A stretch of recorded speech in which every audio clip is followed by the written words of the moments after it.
Welcome to the Build Your Own Business podcast.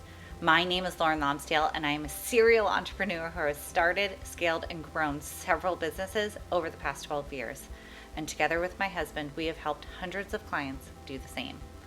This podcast is for those small business dreamers who are wanting to take the leap into starting their very own business, as well as those business owners who have big dreams of scaling their business. We provide step-by-step how-to guidance, discuss growing pains in your business, and give real-life business lessons and advice that you can apply to your own business. So BYOB and pull up a seat because we are going to build your business. Hey everyone, welcome back to the Build Your Own Business podcast with the Startup Collective. My name is Lauren Lomsdale, and I am here to talk to you guys today about starting a service-based business.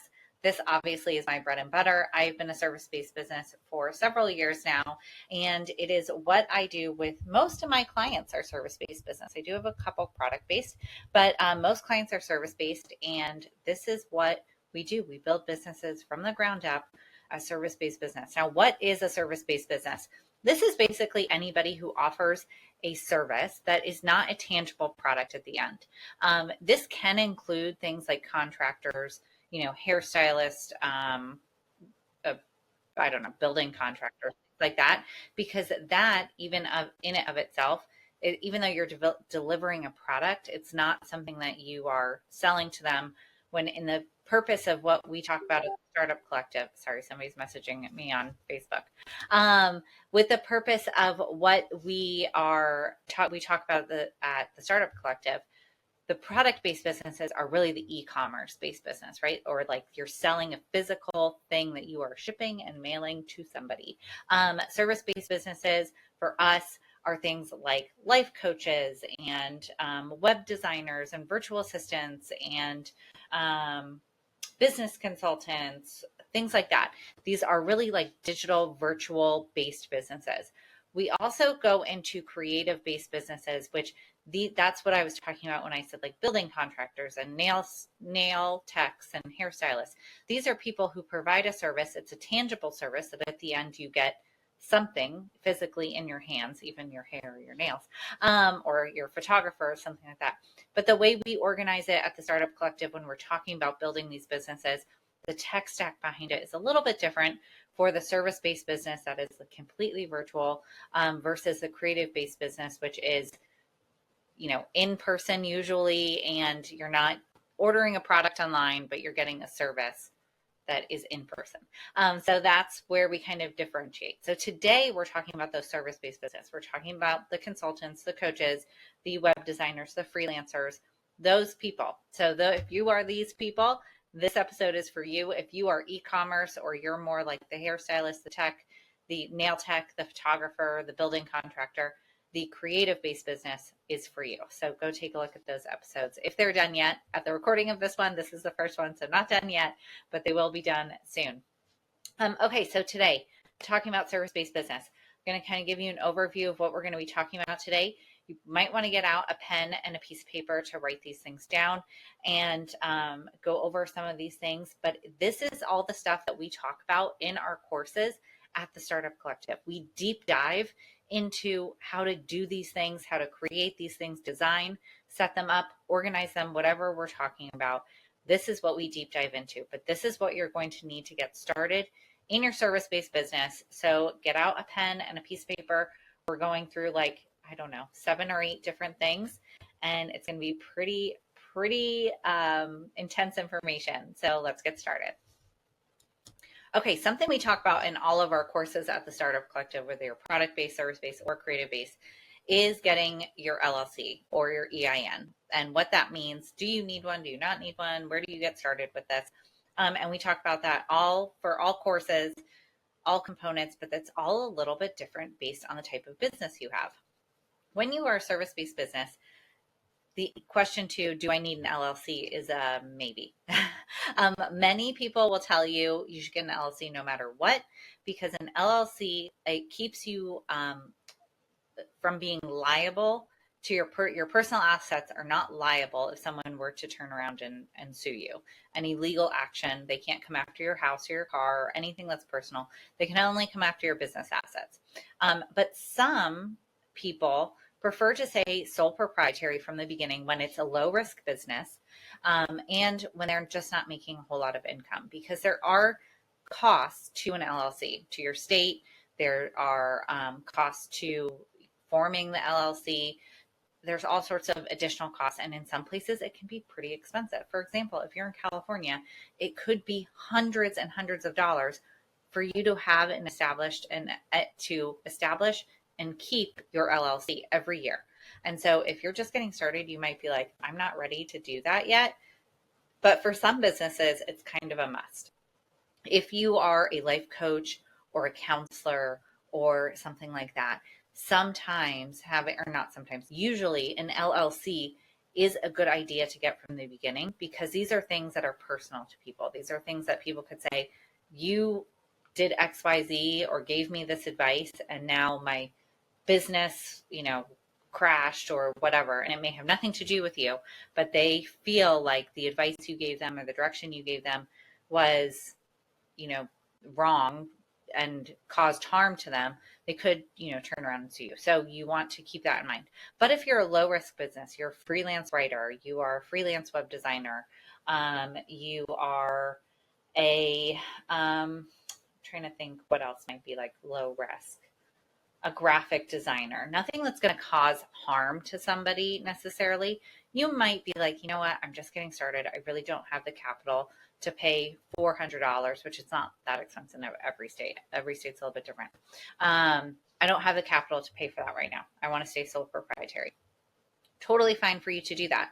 But no matter what, you should get what's called an EIN. An EIN is an employer identification number, because even if you are freelancing and you're sole proprietary, when somebody says, hey, I need your information for a W-9, this basically is what a 1099 is, what you are issued at the end of the year if somebody has paid you more than $600 as a freelancer or as a contractor.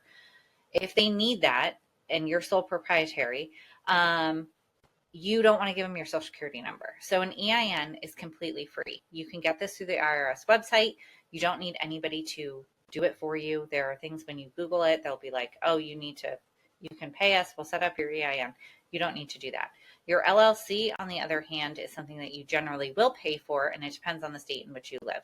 So there's a whole lot. We actually have a whole podcast episode that deep dives into LLCs, S Corps, sole proprietary. So I encourage you, if this is something you are considering, to take a listen to that episode. Of course, we are not lawyers. We are not business formation lawyers. We are not tax professionals. So this is just from experience, and we're just kind of talking it through in layman terms. But I do encourage you to consult a tax professional and a business formation lawyer if you need some actual legal advice on this. Okay, so outside of the boring admin stuff, which is boring, but is oftentimes what stops people from starting their business, because it's confusing and scary, and you don't want to break the law, and you don't want to do the wrong thing, and all of these things.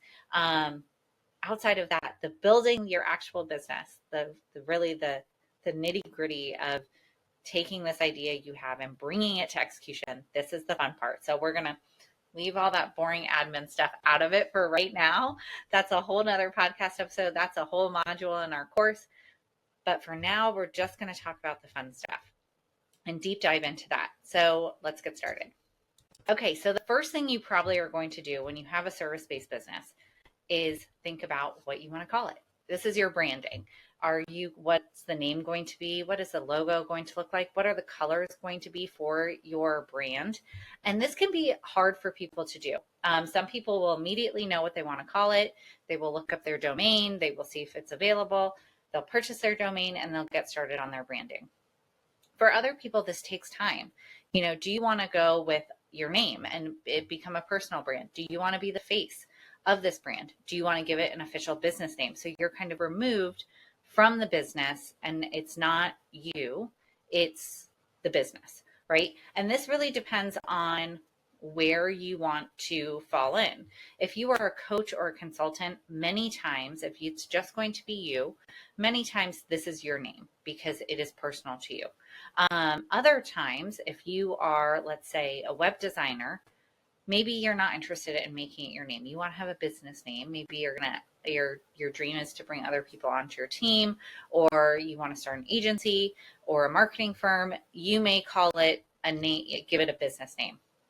Now, a couple notes for your branding. I'm not going to deep dive into like how to make your logo and how to pick the colors. We'll go a little bit into it, but one thing for your branding that I like to let people know, and I've had this issue with a couple clients or people that I've known, like colleagues, people that I've known who built their own businesses, is you have to make it easy to say and remember and spell.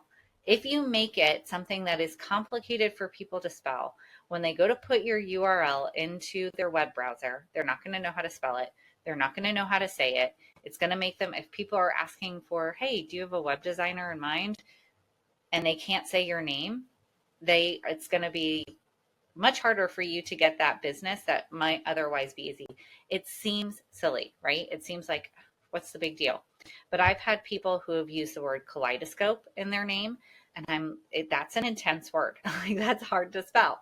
I've had people use words in different languages, which can be great and beautiful and wonderful, as long as it's kind of easy for people to say and recognize and things like that. So that is one thing to keep in mind when you are kind of thinking about your business name or thinking about your own name.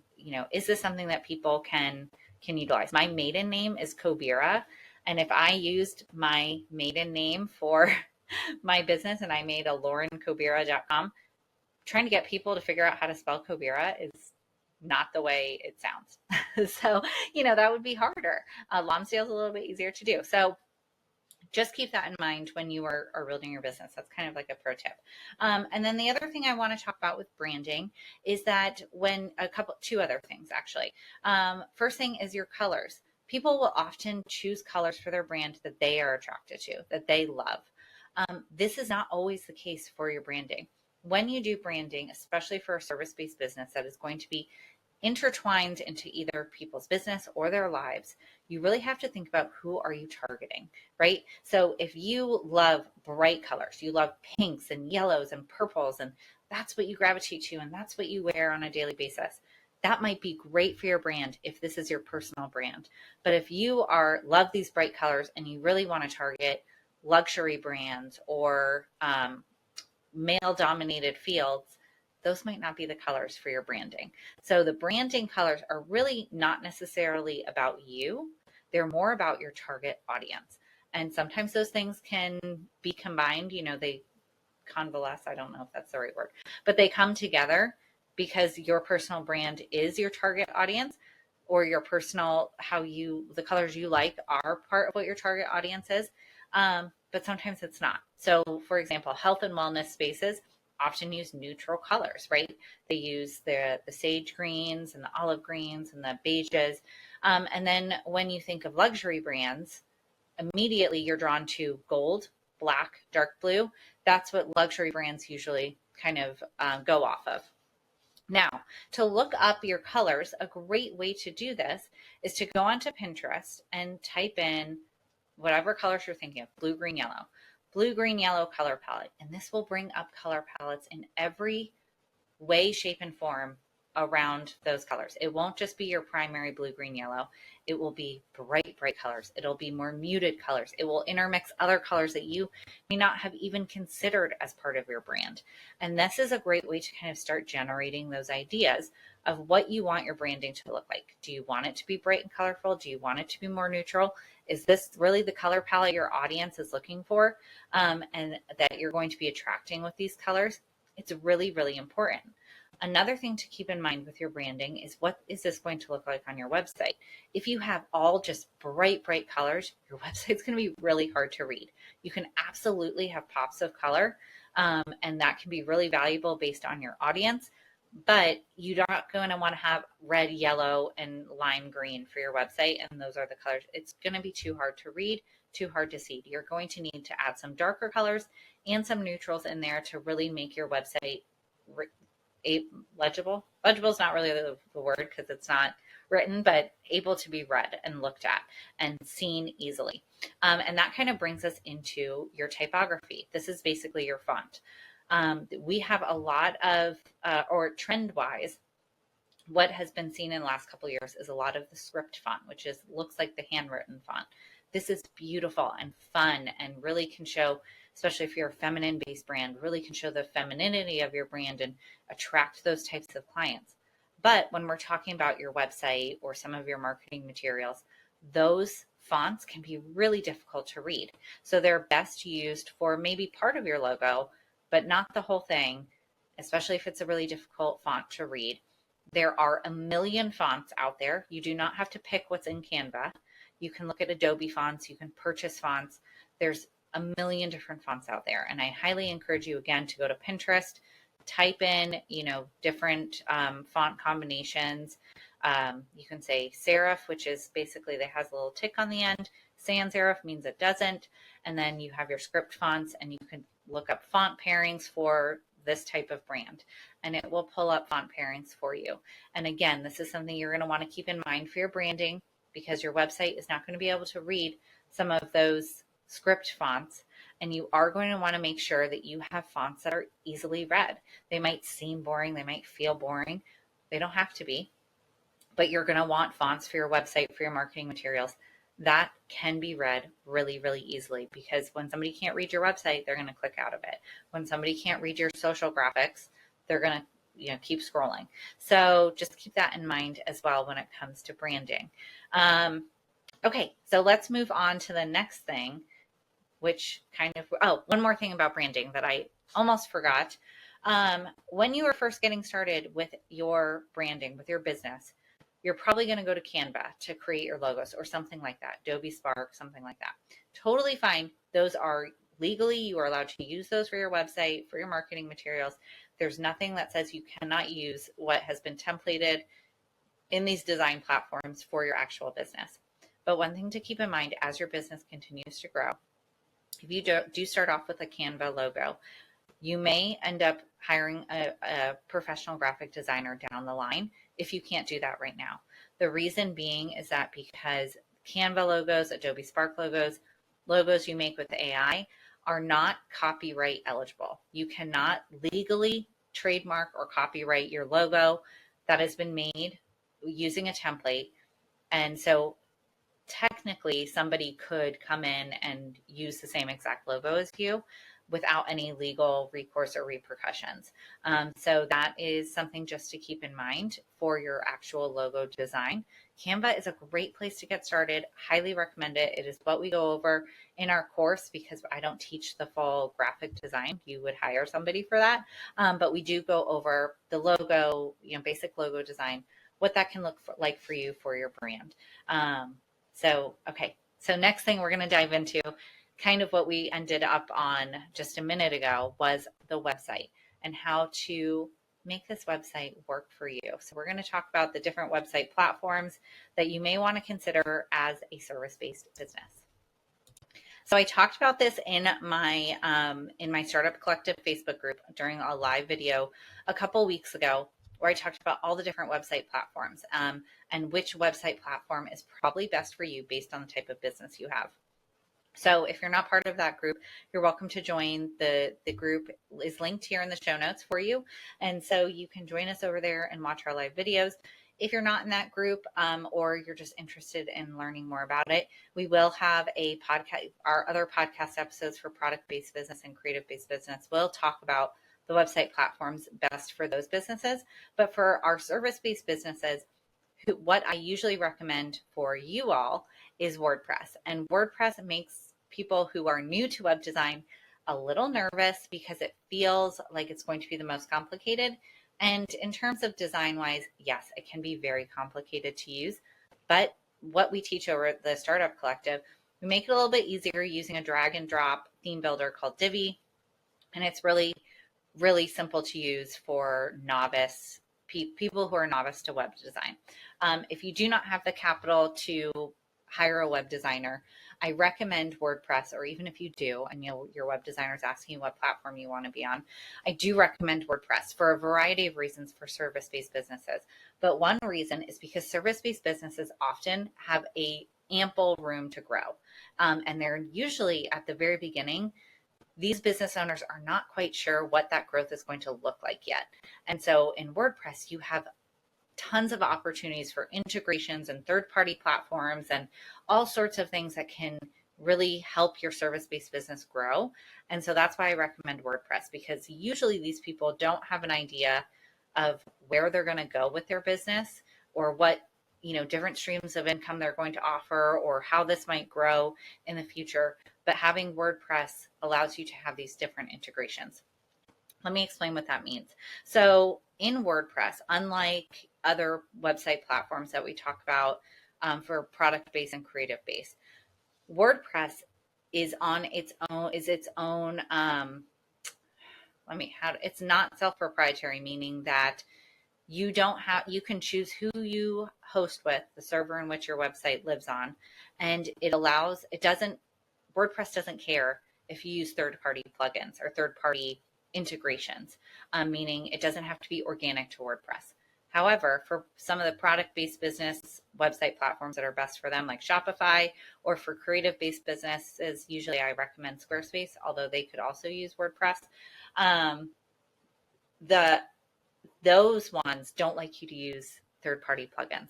So they don't want you to have other places to do courses or memberships or anything like that, because they want you to use theirs. But when you use theirs, they're very, very limited on what they can do. So for service-based businesses, WordPress is a great opportunity for you to pick and choose what works for you and your business, for a membership platform, for a course platform, for digital downloads, for all sorts of things that you can utilize as a service-based business. One of the other ones that people will often use as a service-based business, or types of ones, are kind of these funnel systems. So things like Kajabi or System.io or Go High Level. These are all what's called funnel systems. So they do more than just your website. Oftentimes you have your email marketing integrated in there. You have SMS texting. You have you have funnel things that you can do. Not email marketing funnels. These are like website funnels.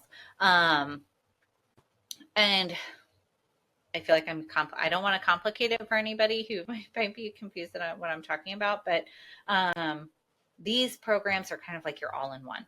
And so some people really like to use those because they want everything in one spot. But for those who are brand new to this space, I generally don't recommend those type of all-in-one type of platforms, because although it sounds great, they are very confusing to use. They are complicated. The language they use is not layman terms. They're really not meant for beginners. You can absolutely move to one of those systems as you continue to grow. In fact, Go High Level actually integrates directly with WordPress. So you can have a WordPress website and funnels and SMS texting and memberships and courses all in Go High Level while having your WordPress website as you continue to grow. You can't really do that with some of the other, Squarespace and Wix and stuff like that. Some of the other website platforms, they don't want you to do that. They want you to use their stuff. But with WordPress, you really have an opportunity to grow and integrate as you wish. And so that's why I usually recommend it for service-based businesses. So like I said, in the Startup Collective, we teach you how to build your website on WordPress using Divi, which is a drag and drop theme builder, and to make your website high converting and work for you as you're starting your business, and then continue to work for you as you grow. You always want to think about your growth, so you're not doing something that's going to just stunt your growth completely in 3 to 5 years and you've got to make a whole change. WordPress will grow with you, especially as a service-based business, which is why I recommend it to all of my service-based business owners. Okay, so the next thing you are going to want to consider, which I kind of talked about with Go High Level and some of these all-in-one platforms, is email marketing. So email marketing is a great opportunity for you to reach your target market audience outside of social media. And this is where you will have your warm leads. Oftentimes, and warm leads are basically people who have already shown interest in what you do and what you offer. Oftentimes, with service-based businesses, I recommend a platform called MailerLite. I love MailerLite. I actually recommend it to most people, but MailerLite is by far my favorite. It integrates directly with Divi, which is the theme builder we use in our service-based business course. And it is easy to use. It is use layman terms. It's easy to put people in groups and set up the automations and the workflows so that they get these emails in sequence and things like that. And I really, really like it. So it's one of my favorites to discuss with service-based businesses, especially those who are just getting started, because it's really, really easy to use. But email marketing is a great place for you to start generating these warm leads. Generally, service-based businesses will do some sort of opt-in. For those who are in this coaching, consulting, web design, freelancer space, this usually is a PDF download. So some sort of something that can help your target audience reach their goals or learn more information about a particular topic that you discuss, that you are offering, whatever it might be. And so then when they sign up to receive this opt-in, then you have them on your email marketing list, and then you can send them through a sales funnel to book a call with you, or you can just have them on your email marketing list where you send regular newsletters about your services, your product offerings, industry updates, things like that. And so that's a great way to kind of start building that list and building that client list for you. And so that's what I would recommend adding into your email, adding into your beginning stages, is having an email marketing platform like MailerLite. So one more thing on kind of the tech stack behind your business, and then we're going to go into, booking clients, finding clients, what you should keep in consideration when you have these, have your consultation calls, because most service-based businesses will have consultation calls or discovery calls, and kind of how to keep yourself organized. So the last thing on the tech side of your business is your social platforms. Many times people feel like they need to be on every social platform possible to reach their target audience. That's not necessarily true, and it's going to completely overwhelm you and burn you out. What I recommend for service-based businesses generally is Instagram for sure. And then usually we will cross-post directly to Facebook, and it's official Facebook page, not your personal Facebook. So we will have a Facebook page where people can look you up and find that information, but it's basically the same exact stuff that's on Instagram. And then if they are comfortable with doing video content, we may do TikTok, which basically we will take the video you do on TikTok and cross-post it to Instagram or vice versa. And that's a great way to kind of cross-post your content. And then generally, we will majorly suggest LinkedIn. LinkedIn is a great place for you to connect. Service-based businesses oftentimes are B2B, sometimes B2C if your customer is like a business, sort of. It just kind of depends, right? So B2B, B2C, it could be both. But for service-based businesses, LinkedIn is a great place to be, because LinkedIn allows you to connect professionally with people or businesses they may want to utilize your services. And so LinkedIn is one platform that I always recommend service-based businesses to be on. Another one is Pinterest. So Pinterest, many service-based businesses will be like, I don't need to be on Pinterest. Like, I'm not selling a product. I'm not doing hair. I'm not selling clothing. Like, Pinterest seems kind of silly for me to be on. I'm not an influencer. But when you utilize Pinterest in terms of blog posts, it's a great way to kind of get your information out there, because when people are looking up things about what you do as a life coach or a business consultant or a freelance writer, you can share this content on your blogs and then put that onto Pinterest. Even your Instagram Reels or TikToks can go onto Pinterest, and that can really get people to your website and learn a little bit more about you. It's a very underutilized service or platform. I don't always recommend it for every single service-based business. Sometimes it really just doesn't make sense and is not really going to be worth your time and investment. But for some, it is really useful, especially if you're considering writing blog posts. Blog posts are a great way to increase your search engine optimization, which is basically how you're found on Google. It ranks you a little bit higher on Google because you're showing consistent updates to your website, which increases your authority on Google. And so a lot of service-based businesses will utilize blog posts in order to do that. If you are not a writer and you don't like writing, one thing I recommend doing is doing either a podcast or talking something out, just like I'm doing right here on a video, and then taking that transcript from your video. I love I love using Loom, which is what I record all my podcasts on. That gives you a transcript right away that you can take that and plug it into ChatGPT and say, please write me a blog post please write me a blog post based on this transcript. It will write out a blog post for you. Of course, you're going to have to reframe and edit it to your voice and make any changes, spelling errors or anything like that. Make any changes to it that you see fit. But this is a great way to get your content out there, your expertise, your trust and authority to your audience, and to help update your website. So even if you don't like writing, this is a great way to kind of get yourself out there, talk it out, make it a podcast or don't, but talk it out and let ChatGPT do the rest of the work. And then you can put that onto Pinterest. And then you can cross post that content as well onto Instagram, onto Facebook, onto LinkedIn. And again, this is something we kind of deep dive into in terms of our course, how to cross post your content effectively to the different platforms, how to change your voice, how to change the graphics. Do you use graphics on for the different platforms based on your business and based on being a service-based business? So lots of information that we really could deep dive into even more.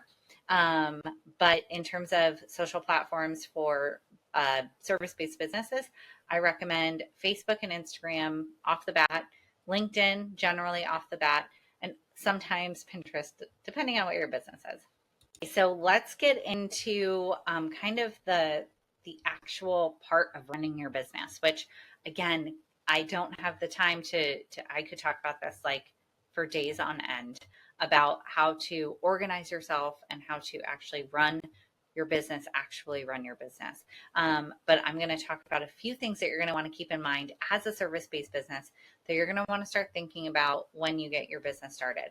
The first thing is that many service-based businesses will need some sort of way for somebody to book a call or a consultation or something like that. That's because service-based businesses, you need to talk to the person you're wanting to work with or who's wanting to work with you to get a better understanding of their needs for the project. Even if you are an agency and you're kind of pulling people in through a form or something like that, you're going to want a way to do that. And that's going to be an important part of your process and how you set that up. So generally what I like to recommend to clients is that when you're building your website, have a place where somebody can schedule a call with you. Really, unless you are onboarding people with a form, meaning you are actually letting them sign up for a service on that form.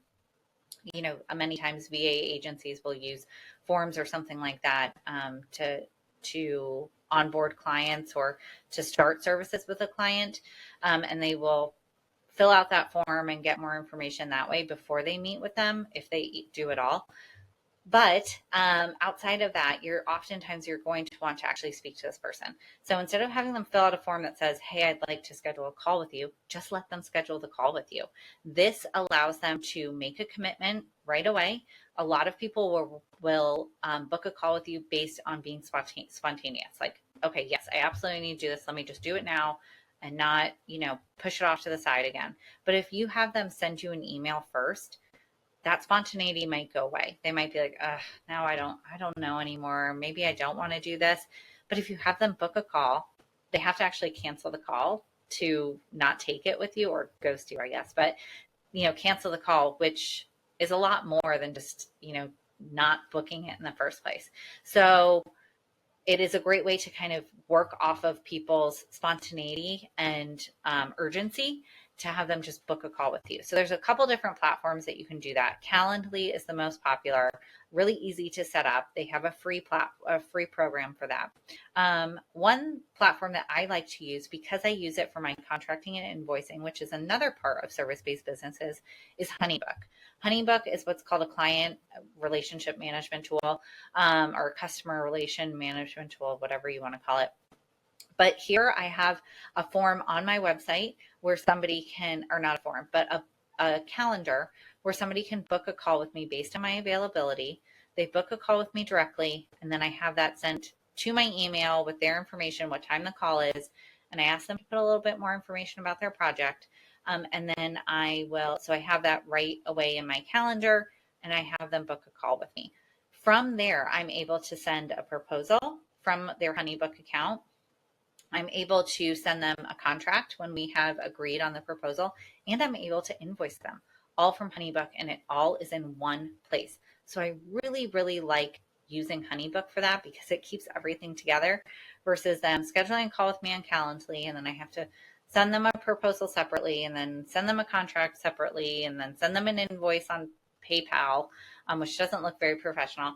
And then you have to keep a track of all those things and put them all in a folder and make sure everything's good. And if they need to reference it, they have to ask you for it, or they need to pull it up. At least in HoneyBook, they can go into their client portal. They can look everything up. It's a really great tool to use. It is at cost, so it's part of your startup expenses. But yeah, I find it to be really, really useful. So we go over that in our course as well. But I think in terms of the workflow of how this works with a client is you're going to want them to come to your website. You want them to book a call with you. You take that call, and then you're going to write them a proposal. You will write a contract based on whatever project it is, and then you'll send them an invoice. And there's all sorts of different ways that can work depending on what your business is and how you kind of manage those things. But HoneyBook is a really great way, a great place to have that all in one spot. As we wrap up this episode, I want to go into a couple tips about actually having that client call, actually doing that discovery call, the consultation, the initial consultation with the client. One question I get from clients many times is, should I charge for this call?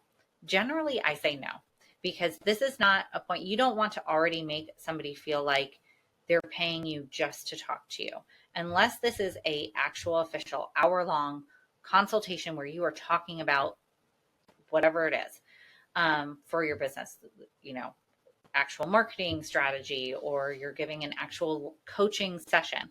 These discovery calls are not meant for that. These are just like, hey, let me get to know you, your needs, your project, your business. Let's see if we're a good fit. And so generally I will say, no, there's no reason to make them pay for these. Yes, your time is money, but you're also trying to generate that trust with a potential client, and making them pay for something right off the bat kind of really lowers that trust. So this is an opportunity for you to just sit down. You can make it as short as 15 minutes and just take a little bit of time to get to know this person, let them get to know you, and see if you're a good fit. So during this discovery call, depending on your business, and I know I keep saying that, but it really is dependent on what your business is and what you're doing. There are a couple things that I like to fall into place, into routine, no matter what this client is looking for, whether it's a web design project, consultation, social media management, for my business in particular, no matter what they're looking for. One, as soon as they book a call and I see that email come in, even if they've given me more information about their business or their project or whatever they're looking for, I will still send them a follow-up email, and I will say, I'm so excited to chat with you. Thank you for booking a call with me. And I will take whatever information they've given me, and sometimes they don't give me anything, and I will ask some additional questions based on what it is. Do you have a website URL? Can you tell me a little bit more about your project? What are some of your big business goals? What are 3 tasks that you're looking to outsource from the beginning? Just kind of depends on what their business is, what they're coming to me for. Do they have any brand? Like, what am I starting with, right? So I send that email in the least to just say, hey, thank you so much for booking the call. Really excited to talk to you. That really generates a personal feeling for the clients. And I personally send that email. I do not have my VAs or my personal assistants send it. I will send that email personally because I want to connect with that person personally. And then from there, in the actual discovery call, in that time that you spend with them, I always let them talk first. I always say, hey, I'm really excited to talk to you. Tell me about you as a person. Tell me about your business, and tell me like your biggest goals for your business. And this is particular to me because I run a marketing firm. But if you have a coaching business, change it up to, or a consultation business or something like that, or a web design business, change the language to what fits your niche. But for me, I will say, tell me about you. One, letting somebody talk about themselves makes them feel a lot more comfortable and like you really care about them. as a person, not just the money that they're going to be paying you, but actually care about them. And then I like to ask them always, what are the big goals for your business that you have right now, even if it's several years down the road? Because I like to know, okay, if I'm telling you to do XYZ, I want to make sure that that's leading you in the right place for your business down the line. So those are some things, and it really helps them to be like, this person cares more about like my long-term business versus just what I need right now. And so I like to do that. Then from there, I'll take notes as they're talking and stuff. I'll give them some idea of, things that I'm thinking about for their project, but I never, ever, ever give a number. You will have clients come to you say, well, how much is this going to cost? Unless it's on your website, like you're a coach and you're saying, an hour-long session is $325. If this is something where you need to work numbers or it's a project-based type of thing, I never, ever give a final number. The reason being is because oftentimes I will go back and I'll think of different things, and it might be lower than my base rate, but it might be higher. But if I give them a rate of, oh, this will cost $1,200, and then I come back and say, actually, I thought about it, it's going to actually cost $1,600, that's immediately going to make them feel like they were taken advantage of.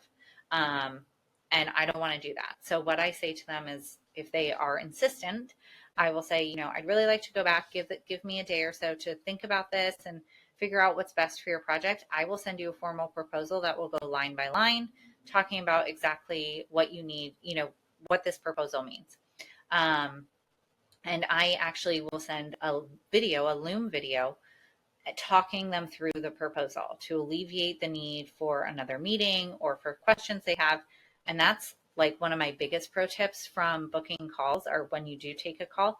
I've had so many clients say to me that they love the video explaining the proposal. It really helps to give them an idea of, like, instead of just focusing on the number, especially if it's a big one, you really can explain why these things cost the amount they do, or at least explain what they get in each of these different line items that you're providing to them. Huge, huge bonus to record your videos in Loom, or record it doesn't have to be Loom, but record you talking through the proposal. And so those are kind of like my biggest tips when you take the call. If they're absolutely insistent, like, oh, just give me a ballpark. What I do is I have a pricing guide that I send clients, but for you, depending on your business and how this is structured, I at least recommend you having some base rates where you start your project base rates at a certain point. And I will say, oh, I'm happy to send you my pricing guide so you can get an idea of what the investment, I always use the word investment, what the investment is going to cost or what the investment looks like. But this may go up or down based on the needs of your project. So this is really just information for you to get an idea of what this might look like, but that's not what it might not look like that for your particular project. Usually that works. If I have a client who's continuing to insist on the actual number, I will just say, you know what, I'll send you a proposal. We'll talk about it then. But I already know that this is not a client I want to work with, because if they are stuck on the number at that moment, in that minute, then this is going to be a client who's going to end up being a pain in the butt. So you'll know. But generally just saying, hey, I would like to take a day to write you a proposal, then that really can help them out. And this way you are not stuck on a number that you've offered them, and that number being lower than what you really originally intended. Now, I could deep dive into some lessons learned with that, with, having to go back on a number that I previously gave a client. And I could deep dive into what you need to have in your contract, but that's not for this episode. We're already almost at 45 minutes, and I want you guys to enjoy the rest of your day and not listen to me all day long. But this is all stuff that we talk about over at the Startup Collective in our service-based business course. Not only do we talk about this stuff, but I actually show you how to do it. I show you how to design your website. I show you how to do your logo and your brand board. And I show you how to do your email marketing campaigns and set up your automations and your opt-ins and how to do those designs. I show you how to do your sales funnels for your email marketing to get people to purchase or to book a call with you. I even go into how to take lifestyle photos for social media. What type of picture should you be taking, branding photos? Do you need to hire a photographer? What should your social content look like as a service-based business owner? And we go over content calendars and content creation and how to do your social platforms and how to change your voice and your graphics and all these things for the social platforms, as well as how to write your contracts and your invoices and your proposals for your clients. We do everything. We talk about all of this stuff. So it's really, really valuable information for you to learn, not just to kind of pump you up for your business and give that like feel good, but actually like this is exactly step by step how you do it. You click here, you type this here, you do XYZ. It's a great way for you to start building your very own business as you DIY it, as you kind of get started with your brand new business. So again, I hope you guys found value in this. If you are a service-based business, if you're product-based or creative-based, like a nail tech or a hairstylist or a photographer, we have those episodes coming up. So make sure you subscribe to get notifications on that. But otherwise, if you have any questions, feel free to send us a note, and we'll be looking forward to chatting with you guys again in the next couple weeks. Again, my name is Lauren Lonsdale. This is the Build Your Own Business podcast, where we help you to start, grow, and scale your very own business. See you guys next time. Thank you so much for joining us today. I hope we gave you some valuable insight into building and growing your own business. Head over to the Startup Collective to learn more about building your business from the ground up. We teach you how to get started in your business, to include designing a high-converting website, creating your email marketing, growing your audience and customer base through social media and digital marketing, and even business photography and more. If you're in the scaling phase of your business, join our Grow Your Own Business group coaching. We will give you weekly tasks and accountability in growing your business the right way, and we actually show you how to do it. Visit us at thestartupcollective.co today and follow us on Instagram at The Startup Collective. Dream, start, build, and grow. See you next time.